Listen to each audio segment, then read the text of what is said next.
తెలుగు రాష్ట్రాల్లో 450కి పైగా రోబోటిక్ సర్జరీలు సక్సెస్ఫుల్ గా చేసిన ఘనత మణిపాల్ హాస్పిటల్దే. సుధాకర్ గారు నమస్తే.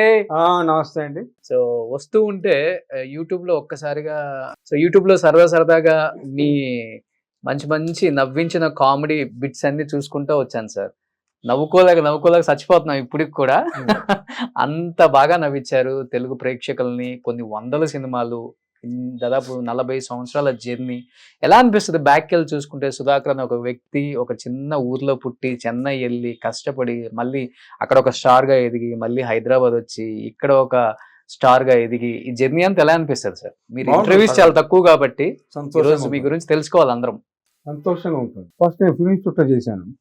ఫిల్మ్ ఇన్స్టిట్యూట్లో 1 year కోర్స్ చేసిన తర్వాత ఫస్ట్ నన్ను హోటల్లో చూసా భారతీరాజా గారు, డైరెక్టర్ భారతీరాజా చూసి నన్ను సినిమాలో యాక్ట్ చేస్తా అంటే ఫిల్మ్ ఇన్స్టిట్యూట్ స్టూడెంట్ అంటే యాక్ట్ చేస్తా అంటే తెలకి పోయిన ఫస్ట్ భారతీరాజా నన్ను ఇంట్రొడ్యూస్ చేశాడు. Super duper hit. అది 1 year ఆడింది. తరచుగా తెలుగులోకి వచ్చాను. తెలుగు కామెడీ వీళ్ళను అన్ని రకాల క్యారెక్టర్ చేస్తూ ప్రేక్షకులు ఆదరించినంతగా చేస్తానే ఉన్నాను నేను. ఇప్పుడు కొంచెం రెస్ట్గా ఉంటున్నాను, హెల్త్ బాగాలేదు కాబట్టి. ఇక నా తరఫున నా కొడుకు బెన్నిక్ మైకేల్ నన్ను ఎలా ఆదరించారో ఇండస్ట్రీ మళ్ళీ మా అబ్బాయి బెన్నీని కూడా అలాగే ఆదరించాలని కోరుకుంటున్నాను. బట్ తమిళ ఇండస్ట్రీ మొత్తాన్ని షేక్ చేశారు కదా ఆ టైంలో, వరుస సూపర్ డూపర్ హిట్స్ తో. ఒక రకంగా చెప్పాలంటే అక్కడ ఉన్న స్టార్ హీరోలు కూడా అరే ఒక తెలుగు హీరో మనల్ని షేక్ చేస్తున్నారా అన్న స్థాయికి తీసుకొచ్చారు కదా. మ్యాగజైన్స్ లో ఎక్కడ చూసుకున్నా మీ గురించే, పెద్ద కవర్ పేజెస్ లో మీరే. ప్రౌడ్ గా అనిపించిందా నాన్నకు కానీ, అమ్మకి కానీ, అన్నకు కానీ? అవును, వచ్చింది. ది బెస్ట్ కాంప్లిమెంట్ అంటే మీకు? నంది అవార్డు 2 సార్లు వచ్చింది నాకు. ఓకే. స్నేహితులు పిక్చర్ ఒకసారి, పెద్దరికి ఒకసారి అవార్డు వచ్చింది. తమిళ్లో దగ్గర 25 పిక్చర్స్ యాక్ట్ చేశాను తమిళ హీరోగా. తర్వాత తెలుగు ఎంటర్ అయ్యాను. అంటే రీజన్ ఏముందా సార్? అంత పీక్ లో ఉన్నారు కదా తమిళ్లో, ఒక్కసారిగా తెలుగు ఇండస్ట్రీకి రావడానికి రీజన్ ఉందా? అంటే ఆఫర్స్ లేకపోతే మీరే కావాలి నా తెలుగు ఇండస్ట్రీలో కూడా నాకు పేరు రావాలనే ఉద్దేశంతో మీరు అక్కడి నుంచి ఇక్కడ షిఫ్ట్ అయ్యారు? అంతే, నేను అందుకు నేనే షిఫ్ట్ అయ్యాను. కాకపోతే తమిళ్లో హీరోగా ఉన్నాను, తెలుగు వచ్చిన కామెడీ విలను కమెడియన్గా స్థిరపడ్డాను. బట్ చాలా మంది రాజకీయ పార్టీ వాళ్ళు కూడా అడిగారు కదా, మా పార్టీలో జాయిన్ అయితే బాగుండు సుధాకర్ గారు. అక్కడ తమిళ్లో అడిగేవారు కానీ నాకు మరి పార్టీస్ అంత పెద్ద ఇంట్రెస్ట్ లేదు. అందుకని నేను జాయిన్ అవ్వనని చెప్పేవాడిని, సపరేట్గా ఉండేవాడిని. ఓకే. సో కమ్యూనిస్ట్ నినాదం ఎక్కువ ఫస్ట్ నుంచి కూడా, ఆ భావజాలం ఎక్కువ ఇంట్లో కూడా ఏం లేదు.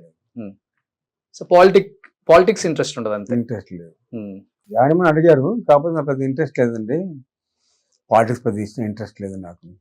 పైగా నేను కమ్యూనిస్ట్ తప్పితే పార్టీకి సంబంధం లేదు నాకు అని చెప్పేవాడు. సో ఇప్పుడు బెన్నీ అన్నారు కాబట్టి, బెన్నీ పక్కన ఉంటే మీకు ఇంకా ధైర్యం వస్తుందని మాకు తెలుసు. మంచిగా ఉన్నాడు. బెన్నీని పిలుద్దాం ఒకసారి. Benny please. సుధాకర్ గారు, సో ఇప్పుడు మీకు లెఫ్ట్ రైట్ గుండెకాయ వచ్చేసాడు పక్కకి. సో ఎప్పటి నుంచి అనుకుంటున్నాం నాన్నక ప్రేమతో షోలో మీ ఇద్దరిని మేము మన ఛానల్లో చాలా గ్రాండ్ గా చేయాలని. బట్ మీరు ఇంట్లోనే నాకు కంఫర్ట్ అనేసరికి ఇంటికే రావాల్సి వచ్చింది. సో ఫస్ట్ టైం బెన్నీ నాన్నక ప్రేమతో నాన్నతో కూర్చున్నా కాబట్టి ఏం చెప్తావు నాన్న గురించి, నాన్న సినిమాల గురించి, నాన్న మంచితనం గురించి ఏం చెప్తారు మీరు? ఆయన ఎప్పుడు నన్ను ఏం తిట్టింది కొట్టింది లేదన్నమాట. ఫస్ట్ పంక్చువల్గా ఉండాలి, షూట్ పరంగా రియల్ లైఫ్ లో కూడా డిసిప్లిన్ ముఖ్యం, అది ఎక్కువ చెప్తుంటారు అనమాట. అవి తీసుకుని ఫాలో అవుతుంది. ఓకే. కానీ సినిమాల గురించి ఏం చెప్పగలను? అన్ని సినిమాలు నేనే చూడలేదు, నేను ఒక 50% చూసుంటాను సినిమా. డాడీ నాన్నవా? ఓ, ఎన్ని వెరైటీ ఆఫ్ క్యారెక్టర్స్ చేస్తుంటారు నాన్న అసలుకి. ఓ మై గాడ్, చాలా తక్కువ అరుదుగా ఉన్నారు అలాంటి ఆర్టిస్టులు. చాలా వెరైటీ చేశారు.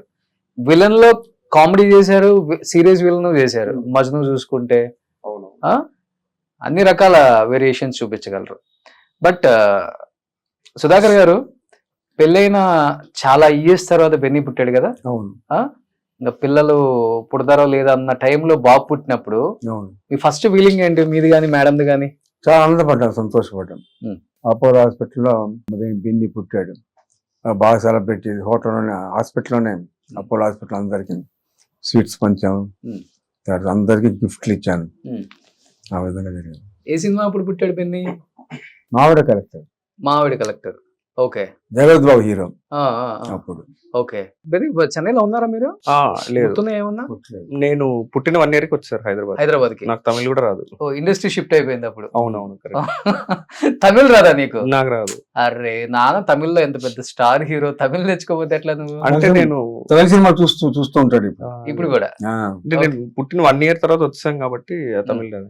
ఓకే ఇంట్లో నాకు ఏమన్నా తెలియకుండా సీక్రెట్ మాట్లాడాలి, తమిళ్లో మాట్లాడతారు అనమాట ఓకే మదర్. ఇంకా ఓకే సార్, ఇప్పుడు మీరు ఇక్కడ తెలుగులో చేయాలన్న ఉద్దేశంతో చెన్నై నుంచి హైదరాబాద్ షిఫ్ట్ అయిపోయారు కదా. ఇక్కడికి వచ్చిన తర్వాత అప్పుడప్పుడు చెన్నై వెళ్ళినప్పుడు అక్కడ ఫ్యాన్స్ లేకపోతే సినిమా పెద్దలు గానీ గుర్తుపడతా ఉంటారు. ఎలా ఉండేది ఆ క్రేజ్? గుర్తుపడతా ఉంటారు. క్రేజ్ ఇంకా ఉంది కాబట్టి గుర్తుపడతా ఉంటారు. తమిళ యాక్ట్ చేసిన సుధాకర్ కదా కిళకే అంటా ఉంటారు. గుర్తుపట్టి మాట్లాడుతూ ఉంటారు. ఓకే, మీ ఫస్ట్ డైరెక్టర్ కలవటం భారతీయ హోటల్లో చూసి ఫస్ట్ ఛాన్స్ కిళకే పౌరులు ఇచ్చారు. అది 1 year ఆడింది. అది 16 వయసు తెలుగులో, అవును. తమిళలో కిళకే పౌరే. యాక్చువల్గా చెప్పాలంటే ఫస్ట్ సినిమా అంత పెద్ద హిట్ అయిన తర్వాత వేరే పెద్ద హీరోని చూసుకుంటాం. తెలుగులో తూర్పు రైలు. అవును, ఆ హిట్ పేరు కదా మీరు రాధిక గారు. అవును, అది 20 పిక్చర్లు యాక్ట్ చేసిన హీరోయిన్ గా. ఓకే సార్, మంచి ఎక్స్పీరియన్స్ చెప్పండి. నేను విన్నాను ఒకటి, తూర్పు వెళ్లే రైల్లో ఒక సీన్ లో తెలియక మేడం మిమ్మల్ని కొట్టారంట ఒక సీన్ లో. సుమన్ టీవీలో మీ పర్సనల్ అండ్ బిజినెస్ ప్రమోషన్స్ కోసం కింది నెంబర్ కి కాంటాక్ట్ చేయండి.